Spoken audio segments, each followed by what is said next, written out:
Hello. Welcome to another update. I was going to do one last night on my way home from the office, but I don't know. I'm getting my butt kicked by some type of headaches, fevers at night. Not cool. So I just wasn't really in the mood. So my apologies to all of you for not giving you a nightly recap. So I'm going to give it to you this morning. We're running into a predicament, yet it's good. So the predicament is, as I said, kind of good, kind of bad. We had a new lawn care foreman start this week. We are 2 days in. The level of efficiency is way higher. It just appears that our lawn care foreman is our new one, or our additional one, is just a little more experienced, quite a bit better. So with that being the case, the predicament that we're running into is we only, at least here in Minnesota, we only have enough mowing clients really at this time of year to keep a full mowing crew busy the entire week for like 40 to 45 hours, 50 hours. Because honestly, at this point in Minnesota, the drought is so bad, we are probably only mowing maybe half of our clients. Maybe it's more like 60%. But the amount of mowing we actually have to do right now is so low.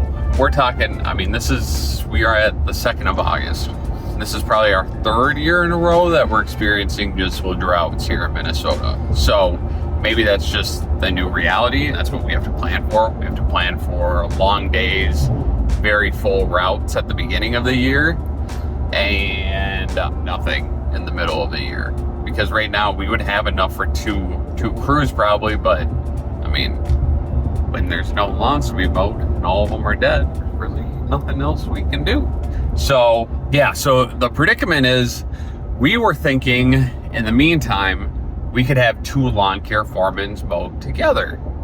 We would bump our weed whacker into the landscape division. The thing is, get a text last night where it's just I was getting explained to me by the new lawn care foreman, the old weed whacker, the guy that's been running the weed whacker the whole season, that they would really like to keep mowing together. They believe the efficiency is way up together. And then our old weed whacker actually talked through hey, it's way more efficient now. It feels way better now. I'm not going around picking up mistakes. I'm a fan of working with this new foreman. I think that we can get really good. We'd love to keep going. So the predicament for me is, it would be cheaper to keep that crew together. It sounds like it'd be more efficient, but I can't decide if, are we gonna burn a bridge with our other lawn care foreman? That's not, if we burn a bridge, that's just the way business is. But if we actually want that guy to be back next year, we trust him to do a good job, and he has been improving. Is it worth breaking even or just making a tiny bit of money by keeping him on the lawn care crew? Or should we make a bit more money by getting him off of that crew and also potentially just moving on? I don't really know yet, because I guess if we're not even willing to have him on the crew as a weed whacker to move faster, is that just a glaring, hey, he doesn't belong? Or is it hey, he's improving, but these guys are just better? You're going to really want him in a year from now when you need another guy leading a crew. Definitely tough decision. I don't know, because I really do love the old foreman. I love him as a crew lead. He takes criticism well. He doesn't have an ego. He tries to improve. He does improve. So yeah, kind of a tough predicament. By tough, it's a good predicament because we're improving.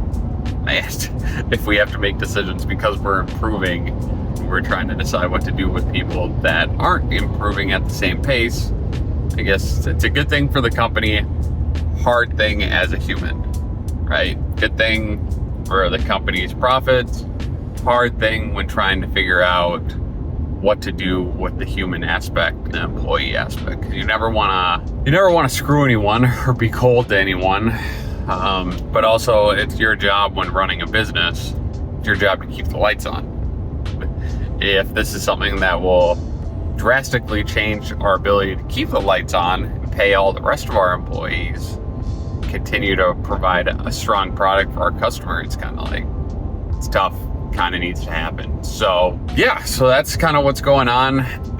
Brad and I spent our second day out spraying broadleaf crabgrass treatment. Gets long for sure, but it's needed. It's definitely needed mid-year. Also last night I painted one of the Oleo offices because we just had someone move out. We got a new group moving in. So painted that late last night. I gotta figure out this headache. I gotta figure out this headache and these fevers, because they are kicking my butt at night. So I'm not feeling hunky-dory, well rested in the morning, that's for sure. Getting a little harder and harder to wake up every morning, but we'll figure it out. It's day 6 with a fever, but you know what? You gotta do what you gotta do. And you gotta feel at least blessed that you can even do what you're doing. I can tell you one thing. A little headache, a little fever at night, if that's all I have to worry about, I'm in a lot better place than a whole lot of people. So, no complaints. There's my update. I'll probably give you one at night.